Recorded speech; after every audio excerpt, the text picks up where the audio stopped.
안녕하세요. 스포츠 분석 전문 채널 벤몬스터입니다.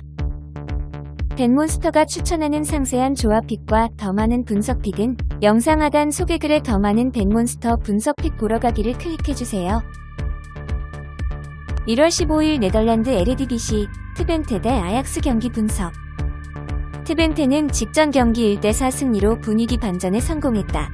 여전히 최근 일정에서 승패가 반복된다. 이번 시즌 리그 홈에서 11실점이다. 원정 8실점에 비해 이 수치가 증가한다. 홈에서 공수 양면의 경쟁력이 떨어진다. 실점 가능성이 짙다. 최근 11번의 경기에서 모두 실점을 허용했다. 전력 열세를 충분히 인지하고 있으며 소극적 운영을 통해 승점을 노린다. 다만 측면 수비진의 경쟁력 저하 문제가 지속적으로 문제를 일으킨다. 측면 활용이 좋은 상대를 만나 특히 두드러진다. 제로 5kg의 메라토의 중원 조합의 압박 효율 저하가 맞물려 상대 공세의 위기를 반복한다. 득점 생산은 가능하다. 이번 라운드는 역습 활용 빈도가 증가한다. 무게 중심을 낮춘 경기 운영으로 인한 여파다. 다행히 매닝체르니 측면 조합의 속도 활용은 매끄럽다. 지난 라운드에서 3득점 합작으로 득점력을 유지하고 있기에 저항을 기대해도 좋다. 아약스는 직전 경기에서 2대2 무승부를 기록했다. 2경기 연속 무승부다. 최근 4경기 중 3경기가 멀티 실점이다. 득점력은 여전하지만 수비진 불안이 수면 위로 떠오르고 있다. 전략 우위를 앞세워 반등을 시도한다. 멀티 득점을 기대한다. 네레스, 트라오레는 여전히 부상으로 출전이 불가능하다. 공격 전개 구심점 역할을 수행하는 프로메스 중심으로 꾸준히 기회를 창출하고 있으며 타디치 안토니 측면 조합의 개인 전술 활용 또한 매끄럽다. 상대 불안 공략이 원활할 것으로 기대한다. 실점 허용 가능성이 높다. 클라센그라 벤베르흐 중원 조합의 수비 전환 안정감 저하로 위기를 반복하고 있다. 대체 자원이 부족한 타글리아 피코마자우리 측면 수비진의 기동력 유지 어려움이 맞물린다. 상대 역습에 완벽한 대응은 없을 것으로 예상한다. 최근 6경기 맞대결에선 6전 3승 2무 1패, 15득점 9실점으로 아약스가 우세하다. 트벤테 이번 시즌 홈 성적 8전 3승 2무 3패. 아약스 이번 시즌 원정 성적 7전 5승 1무 1패. 아약스가 최근 일정에서 수비진 불안으로 승점 획득에 어려움을 겪고 있다. 다만 공격진 강점 활용은 여전히 리그 정상급이다. 압박 효율, 집중력이 떨어진 트벤테 상대로 충분히 경쟁력을 발휘할 것으로 보이며 아약스 승리를 예상한다. 1월 15일 수페르코파 대 에스파냐, 레알 마드리드 대 아틀레틱 빌바오 경기 분석. 레알 마드리드는 지난 리그 오사수나 원정에서 0대0 무승부에 그쳤다. 그러나 최근 리그 2경기 연속 클린시트를 기록하고 있고 직전 경기에서 퇴장 징계로 인해 결장했던 카르바알까지 이번 경기에 출장할 수 있다. 바스케스가 다시 윙포워드 자리로 돌아간다면 공격과 수비 양쪽에서 모두 이득을 챙길 수 있다. 다음 경기가 6일 뒤 알코야노와 코파 델 레이 경기인 만큼 베스트 12일 가동에 큰 제약이 없는 상황이다. 클린시트 달성 가능성이 충분하다. 그러나 아자르의 부진이 심각한 상황이다. 더욱 벤제마에 대한 득점 의존도가 높아졌고 그로 인해 직전 경기에서도 밀집 수비를 뚫지 못하고 무득점에 그쳤다. 아틀레틱 빌바오 역시 오사수나처럼 밀집 수비를 형성할 가능성이 높다. 크로스나 모드리치가 적극적으로 전진 패스를 시도하지 않는다면 한 골 정도에 그칠 전망이다. 아틀레틱 빌바오는 지난 리그 바르셀로나 전에서 2대3 패배를 당했다. 직전 경기에서도 3실점이나 내주며 수비 라인이 무너지는 모습을 보였다. 지난 시즌에는 평균 실점이 한 골에 불과했지만 올 시즌에는 평균 실점이 1.22골로 상승했다.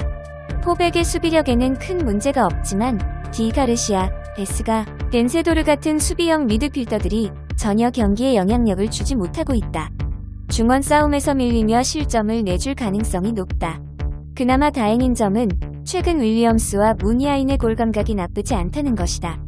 바르셀로나를 상대로 2골이나 뽑아냈을 정도로 공격 패턴이 확실한 모습이다.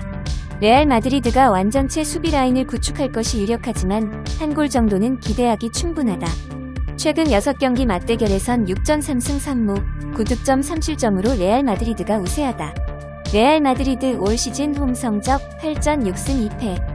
아틀레틱 빌바오 올 시즌 원정 성적 9전 1승 3무 5패. 최근 레알 마드리드의 공격력이 시원치 않은 것은 사실이지만 완전체 수비 라인을 가동할 수 있는 상황인 만큼 클린시트 하나는 확실하게 보장할 것이 유력하다.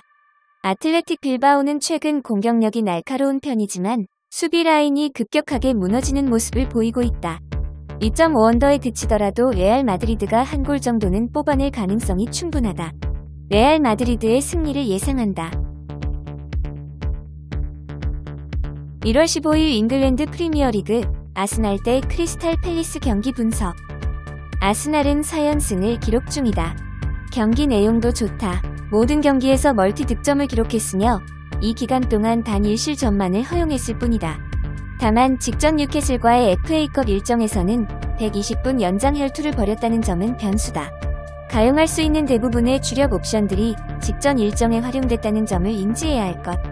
아르테타 감독은 3선 미드필더 파티의 출전이 가능하다고 밝혔다.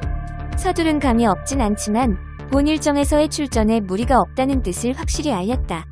다만 코로나19로 인해 격리됐던 마갈량이스의 경우 추가적인 체크를 앞둔 터라 출전이 100% 확실하진 않은 상태. 마리와 홀딩 조합의 센터백 라인을 기대한다. 최근 경기력 대비 오바메양, 페페, 은케티아 등의 페이스는 다소 아쉽다.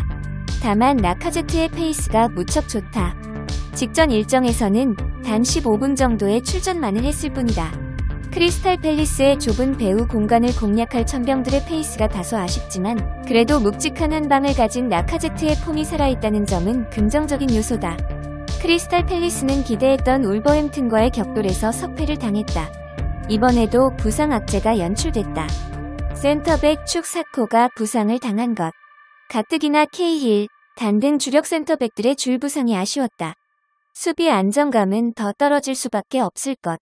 톰킨스와 함께 쿠야테가 짝지어질 공산이 크다. 쿠야테의 대체 센터백 역량은 의심하지 않아도 된다. 앞선 일정에서도 꽤 우월한 퍼포먼스를 낸 바 있다. 문제는 허리 구성이다. 메카터와 밀리보예비치로는 아스날의 준수한 코어 조직을 이겨낼 수가 없을 것. 후반 이른 시간부터 크게 무너지는 타입인데 허리 조직에서의 경쟁력 저하로 야기된 결과로 볼 수 있겠다. 후반 특정 시점부터는 크게 무너질 가능성도 있겠다. 그나마 에제, 반 아놀트, 자하 등 천병 기능을 수행할 수 있는 옵션들의 페이스가 워낙 좋다. 특히 에제는 챔피언십 무대에서 인정받은 기량이 프리미어리그에서도 통하고 있는 모양새다. 최소한의 득점 성과는 기대해 볼만하다. 최근 6경기 맞대결에선 6전 2승 3무 1패, 14득점 11실점으로 아스날이 우세하다. 아스날 이번 시즌 홈 성적 8전 3승 1무 4패. 크리스탈 팰리스 이번 시즌 원정 성적 8전 3승 1무 4패. 아스날의 근래 페이스는 분명 인상적이다. 하지만 낮고 견고한 수비 동세를 갖춘 크리스탈 팰리스를 도려내는 작업이 결코 쉽지 않을 것으로 보인다. 크리스탈 팰리스는 주력 수비 옵션들 중 일부가 결정하는데 이러한 상황이 더 극단적인 수비 전술로 이어질 가능성이 높다. 에제, 자하 등 스페셜리스트들의 단기 페이스도 의식해야 한다. 2.5언더 무승부를 예상한다. 1월 15일 코파 이탈리아 아탈란타 대 칼리아리 칼초 경기 분석. 아탈란타는 지난 베네벤토 원정에서 4대1 승리를 거두며 최근 리그 3연승을 달리고 있다. 시즌 초반 아탈란타답지 않은 공격력을 선보였지만 최근 리그 5경기에서 18골이나 터뜨리며 공격력을 완전히 회복한 모습이다. 개인 사정으로 결장하던 일리치치가 컨디션을 완전히 회복했고 특유의 이타적인 플레이를 펼치니 자파타, 무리엘, 고메즈, 고센스까지 모두 수준급의 득점력을 과시하고 있다. 이번 경기에서도 2골 이상의 대량 득점을 뽑아낼 가능성이 높다. 게다가 최근 리그 3경기에서 2골밖에 내주지 않으며 수비력도 수준급이다. 로메로를 임대로 데려온 것이 신의 한 수로 꼽히고 있다. 파살리치가 부상을 당하며 중원 경쟁력이 떨어질 것으로 예상됐지만 베룬과 프레올러가 중원에 동시에 배치되니 중원에서부터 강력한 수비 라인을 구축할 수 있게 됐다. 클린시트 달성 가능성도 충분하다. 칼리아리 칼초는 지난 피오렌티나 원정에서 0대1 패배를 당하며 최근 리그 4연패에 빠졌다. 다시 나인골란을 임대로 데려오며 지난 시즌의 공격력을 재현하려는 움직임을 보였지만 여전히 페드로와 시메오네까지 볼이 투입되는 과정이 매우 험난하다. 로그까지 부상으로 빠지니 당장 중원에서부터 볼 배급 자체가 원활하게 이루어지지 않고 있다. 이번 경기에서 무득점에 그칠 가능성도 배제할 수 없다. 게다가 최근 리그 4경기에서 10실점이나 내주며 수비 불안도 해결되지 않고 있다. 고딘이 수비의 중심을 확실하게 잡아주고 있지만 경기 후반으로 갈수록 체력이 떨어지며 상대 공격수의 스피드를 전혀 따라가지 못하고 있다. 발루키에비치는 아직 고딘의 뒤를 완벽하게 커버하기엔 경험이 부족하다. 이번 경기에서도 불안한 수비력이 지속될 전망이다. 최근 6경기 맞대결에선 6전 4승 2패, 9득점 5실점으로 아탈란타가 우세하다. 아탈란타 올 시즌 홈 성적 8전 5승 1무 2패, 칼리아리 올 시즌 원정 성적 9전 1승 3무 5패. 아탈란타의 공격력이 점점 살아나고 있다. 지난 시즌 막강했던 득점력이 재현되며 아탈란타는 다시 공포의 팀으로 떠올랐다. 반면 칼리아리 칼초는 나인골란을 데려오며 지난 시즌의 공격력을 재현하려 하고 있지만 여전히 최전방에서 시메오네와 페드로가 고립되는 문제가 해결되지 않고 있다. 아탈란타의 득점력이라면 2.5오버 달성 가능성도 충분하다. 아탈란타가 일방적으로 몰아붙이며 승리할 것으로 예상한다. 구독과 좋아요 많은 부탁드립니다. 감사합니다.